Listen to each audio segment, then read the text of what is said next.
Welcome to Wander Mode, a podcast that wanders through topics such as entrepreneurship, traveling, and mamahood. As a teacher turned entrepreneur and a mama to one, I am sharing my tips and tricks to maintain harmony in a multifaceted life. Let's wander.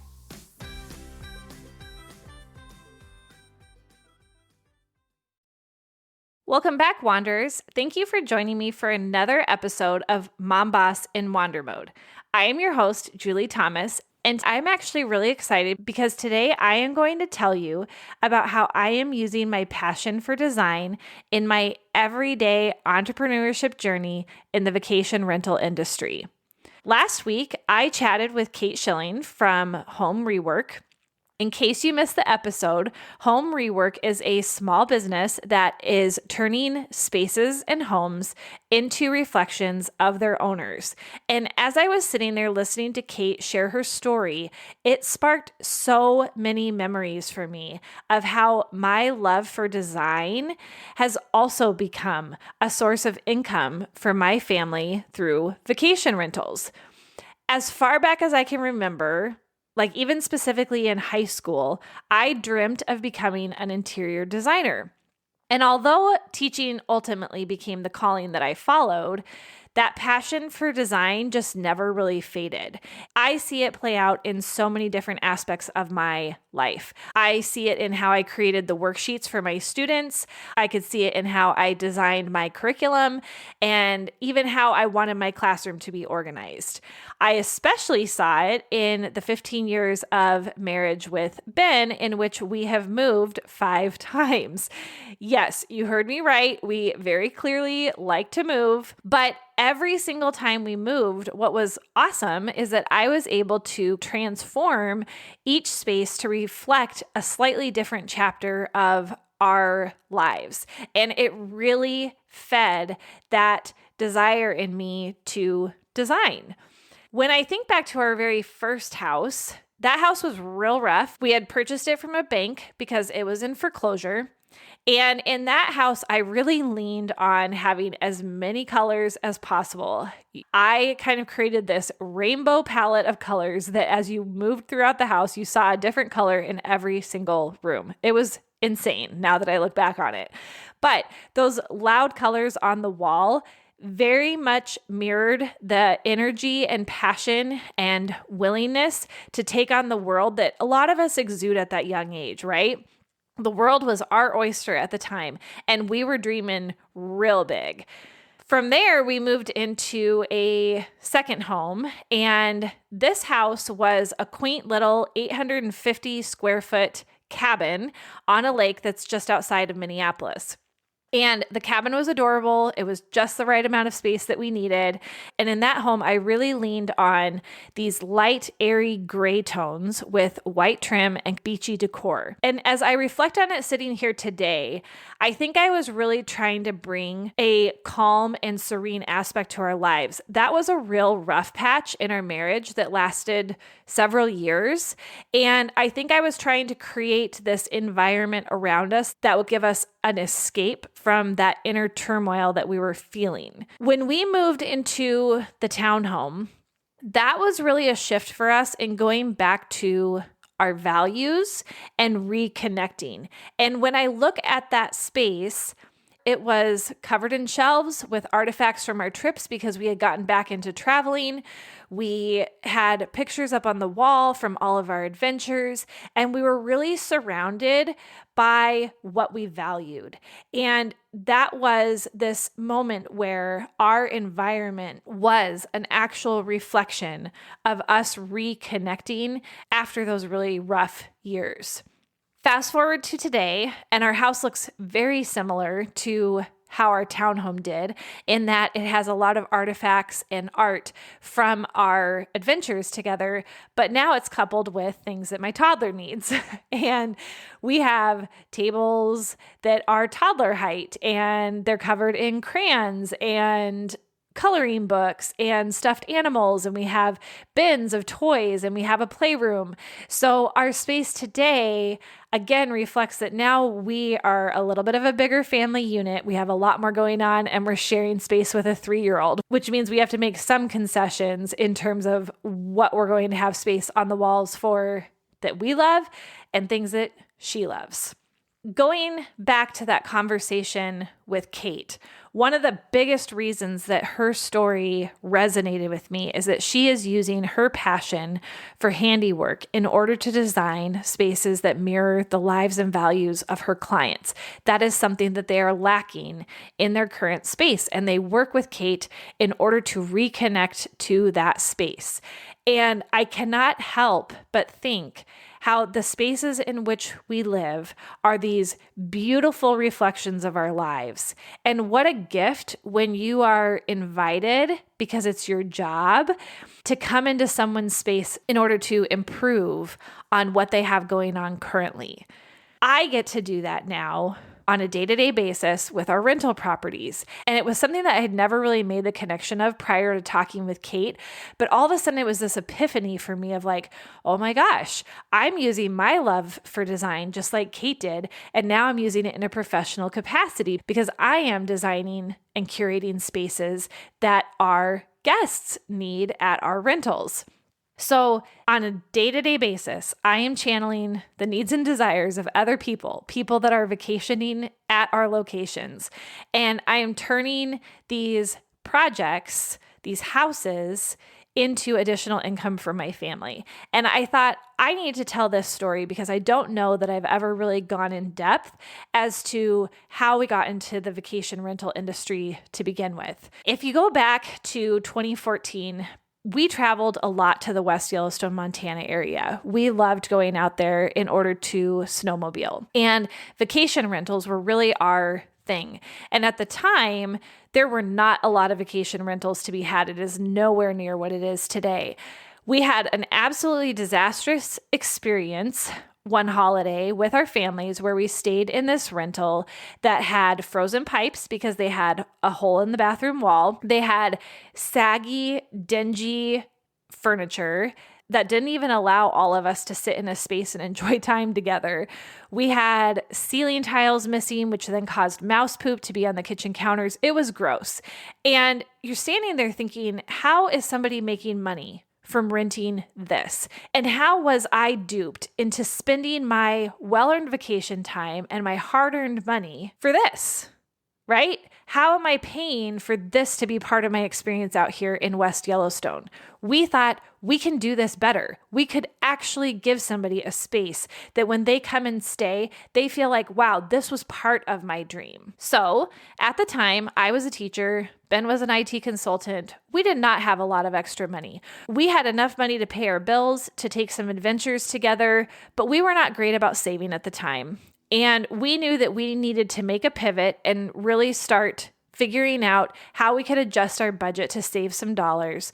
But furthermore, we had purchased our first home in the middle of the recession, and our house had now appreciated as the market was continuing to improve.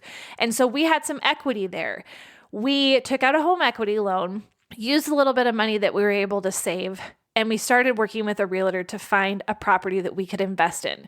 Enter Lone Pine Lodge. This was our ticket into the vacation rental industry. We barely won the bidding war that we found ourselves in for this cabin.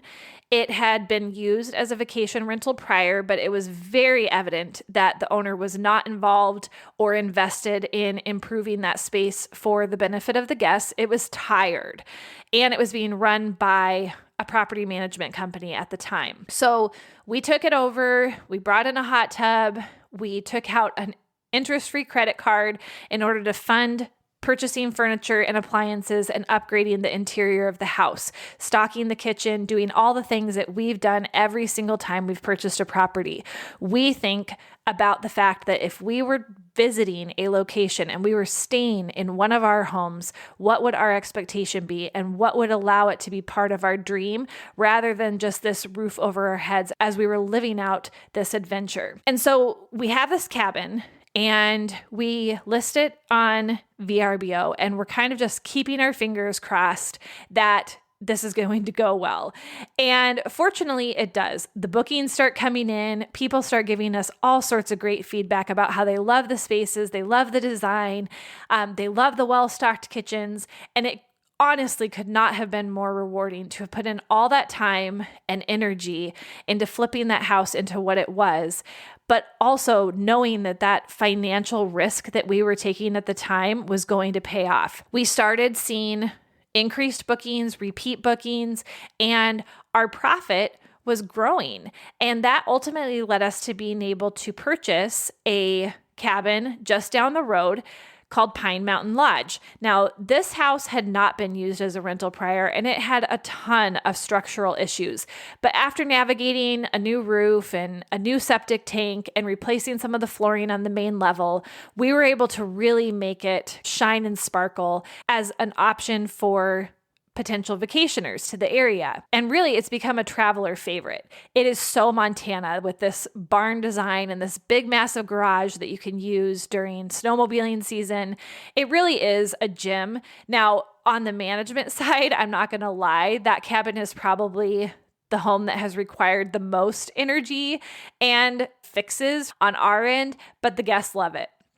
I was able at both of those cabins to really channel this Western cozy cowboy design. So plaids and leathers and warm brown tones, and creating these spaces that made people feel like they were having this, Western experience. It was really fun to bring in nature artwork and those different textures because it's so different from how I would normally design a space that I'm living in. In 2020, I had to, interestingly, really change my design skills again because we invested in Sedona, Arizona. And that was a very different vibe than the cowboy vibe that I was going for in Montana. Now I had to focus in on this zen, natural, warm tone vibe with colors that exuded the outdoors. When you go out to Sedona, the one thing that really strikes you is the red rocks surrounding that city. The red rocks are mesmerizing, and you have to bring that into a home and make people feel like they're in that desert environment without also feeling like they're out there with the javelinas and the dust and all the things that come with being in the desert. So that was really fun because I could bring in pictures of cacti, or I could bring in very different prints into our blankets. There were aspects that I had to research in order to figure out how can I provide my guests with an experience that they're going to expect in a place like this. You also had to have some very functional things like the ability for people to get rid of all that red dirt that stains and things like that. So providing ample access to washing machines and detergent and whatnot in order to save our bedding from the wear and tear of that red dirt was important. What I love about investing in West Yellowstone and Sedona is that I have been challenged by changing my design palettes in both of those locations. But every single time, like Kate, I am having to go back to what does the client want? It isn't about me. I am removing myself. I am removing my preferences from that. And I am saying to myself, what is it that I need to do to create a functional space for another person? When we went up to the North Shore of Minnesota, I was probably in what I would call my most natural design environment, only because I live here and it's a space that I fully understand why people visit it and what people love. And in Minnesota, we own a condo that looks out over Lake Superior, and it sleeps 4 people. And we were able to go with a Scandinavian design in that space, which is all about creating this inviting environment through blankets and pillows and artwork and quotes and things that really encourage you to slow down and be present. And that was really, really fun because I felt like I was designing for my people, right? I've been living here now for 18 years. And in all of those years, I've come to understand the love that people have for Minnesota, and I was able to bring that out in that space. In our second home that we own up on the North Shore, it's also on Lake Superior, so there's very cool lake aspects to it, and I know that a lot of people probably would have gone toward fishing decor or lake decor, but the challenge with that home is it is a geodesic dome, which means you do not have any straight walls. That is a huge challenge as far as furniture design and layout goes. But furthermore, that geodesic dome didn't really lean toward fishing vibes or even a lake vibe for that matter. There's a real modern feel in that home. And so I had to figure out, how do I make it warm and inviting and still kind of bring in some of those Scandinavian aspects to my decor, but also play up a little bit on that like geometric modern aspect. And that took me into golds and leathers and metals and things that I had never really pondered designing with before. And I was in love with trying to figure out that puzzle. All of these design challenges and all of this work and heart that I have poured into our spaces has really led me to sit this week with how grateful I am that I get to take this passion I have and turn it into dollars for my family. I was a teacher prior to this, and I loved my job. I was incredibly passionate about teaching and my students and my coworkers and the admin that I was doing work for and the district. I have been fortunate in my life that I've been able to show up at a job most days that feeds or fuels a passion in me in some ways. Like I said, even in my curriculum or in worksheets that I was creating for kids, I saw those design components come out. Now, as an entrepreneur, I get to continue to step into a work environment every single day in which I feel passionate. And it's really making me believe that regardless of what it is that you are doing, even if your passion cannot turn into dollars for your family, it is a component of our lives that we should be spending time in, because our passions are what give us energy. Our passions are what make us want to wake up every single day. And should every single passion that you have become a money-making venture for your family? Absolutely not. Absolutely not. Because a lot of times when you're combining passion and work, the work overrides the passion, right? But you can still hone in to the parts of what it is that you're doing on a day-to-day basis that are bringing out those passions. Is it in design? Is it in organization? Is it in teaching somebody how to do something? Is it in working with other people? If we shift our mindsets to focus more on the things feeding our passions, I just think in general, it's going to be easier to show up and be authentically you every single day. So I was on this walk yesterday with my bestie, and we were talking about lots of different things, and I didn't ask her permission to share this story, so I'm going to just give a broad overview. But there are a lot of hard aspects to the teaching job, and she sees a lot of them on a day-to-day basis, just like I did when I was in teaching. And she said something that really hit me, and it was, even though some of the days are really hard, I love showing up for my job every single day this year. I am so excited on a Sunday knowing that I'm going to see my kids tomorrow on Monday. And I think a lot of it is because as I listen to her talk about her mentality, she's showing up authentically herself, but focused on her passion, her why. Why is she there every single day? It's because of the kids. It's because of the relationships that she's building. And so because that's her lens with which she is viewing everything, she then sees reasons to continue to be passionate about teaching. She continues to see reasons for showing up every day and giving 100%. When we shift away from focusing on our passions, we lose the ability to, I think, see some of the positive of how we're showing up. And so today, if you are showing up at your 9 to 5 and there are aspects that are 100% bogging you down, That is normal. That is normal. That was me last week. Even though I'm so excited to be an entrepreneur, I had such a heavy weight on me last week, being frustrated with social media, being frustrated with a lack of progress with my to-do list. It's okay to feel that way. But if you're passionate at the core about what it is that you're doing, how can you adjust what it is that you're looking at and what it is that you're focusing on in order for that passion to continue to fuel you every single day? Get the negative thoughts, get the negative vibes, get anything that is standing in your way of feeling that out. And it's probably going to creep back in. It is. But that's what I'm doing this week. I'm going back to not being so focused on social media this week. I'm going to do my posts. I'm going to do the things that I need to do, but I'm going to get back to the core of what I love about vacation rentals, and that's through design.